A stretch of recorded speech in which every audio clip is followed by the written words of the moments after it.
Alto Renacimiento es el periodo culminante del Renacimiento, que comprende los años finales del siglo XV y las primeras décadas del siglo XVI.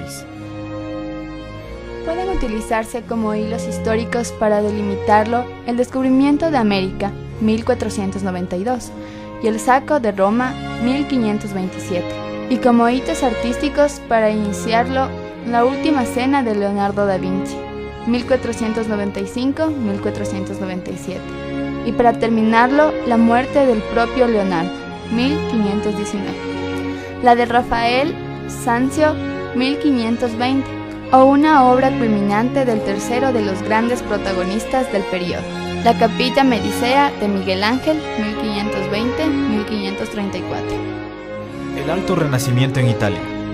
En el Renacimiento italiano se produce la sustitución de Florencia por Roma, como centro artístico más prestigioso. Es habitual utilizar la expresión Renacimiento Florentino Romano.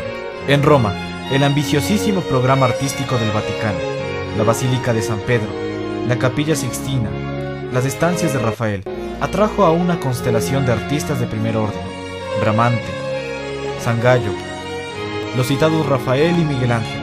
El resto de Europa ya se estaba influyendo por la revolución artística del primer Renacimiento o Quattrocento, años 1400 en idioma italiano.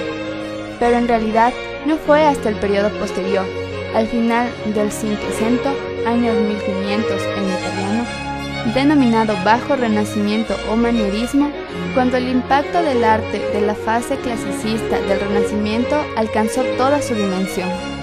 Durante el siglo XVII, presidió por la estética rupturista del barroco.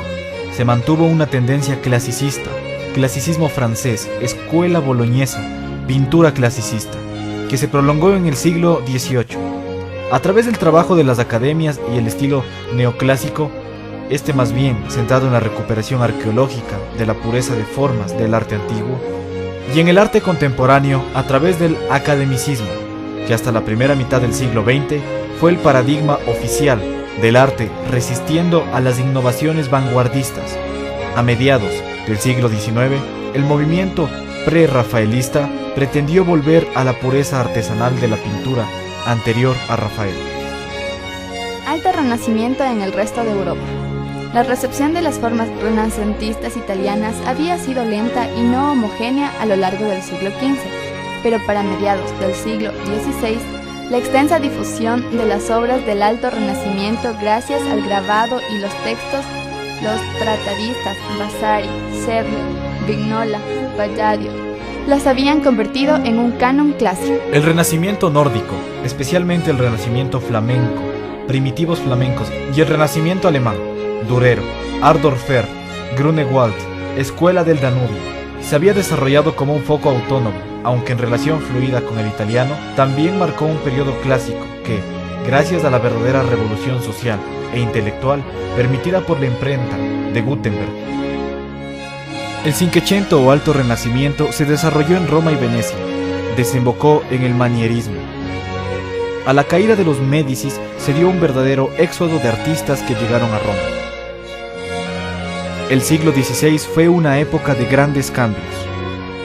Los horizontes geográficos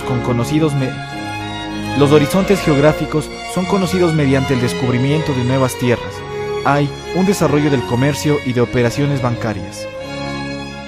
Este siglo, en el ámbito del arte, comprende dos periodos: el pleno Renacimiento y el manierismo. Los personajes ilustres en la ciencia en esta época son Nicolás Copérnico, Vesalio, Paré y Miguel Servet. En Roma se formó alrededor del Papa una verdadera corte, en la que estaban en vigor los mismos ideales sociales que en las demás cortes, que juzgaban el arte y la cultura como elemento de prestigio. Se convirtió en el punto de cita diplomática, a donde acudían embajadores y legados de todas partes del mundo cristiano, sino también en un importante mercado de dinero. Durante el Quattrocento, la corte pontificia no dispuso de los servicios de algún artista local. Tuvieron que llamarlos a Roma, a maestros famosos: Masaccio, Gentile de Fabriano, Donatello, Fra Angelico, Venoso, Goccioli, Mantegna.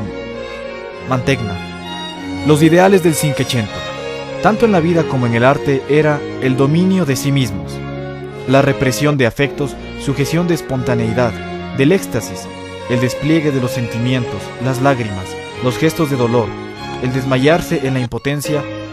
Fue un breve periodo que abarca de 1500 al 1527. Empezó a decaer tras la muerte de Rafael en 1520.